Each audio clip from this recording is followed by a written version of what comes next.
2076 को उपधारा 9 बमोजिम सम्वत 2082 साल चैत्र 13 गते गठित मौजूदा मन्त्री परिषदमा सम्माननीय प्रधानमन्त्री श्री बालेन्द्र शाहज्यूको सिफारिसमा देहाए बमोजिम कार्यविभाजन गरी हेरफेर गर्नुभएको बेहोरा सादर अनुरोध गर्दछु। क्रम सङ्ख्या, नाम, थर, पद, कार्यविभाजन। 1. श्री बालेन्द्र शाह प्रधानमन्त्री, रक्षा, उद्योग, वाणिज्य तथा आपूर्ति, श्रम, रोजगार तथा सामाजिक सुरक्षा। 2. डाक्टर स्वर्णिम वाग्ले, मन्त्री अर्थ। 3. श्री शिशिर खनाल, मन्त्री परराष्ट्र। 4.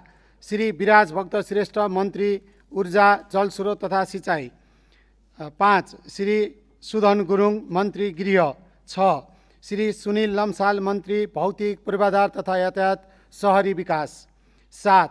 श्री सविता गौतम, मन्त्री कानुन न्याय तथा संसदीय मामिला। 8. श्री सीता बादी, मन्त्री महिला बालबालिका तथा ज्येष्ठ नागरिक। 9. श्री प्रतिभा रावल, मन्त्री सङ्घीय मामिला तथा सामान्य प्रशासन, भूमि व्यवस्था, सहकारी तथा गरिबी निवारण। 10. श्री निशा मेहता, मन्त्री स्वास्थ्य तथा जनसङ्ख्या, खानेपानी। 11. श्री सस्मित पोखरेल, मन्त्री शिक्षा, विज्ञान तथा प्रविधि, युवा तथा खेलकुद।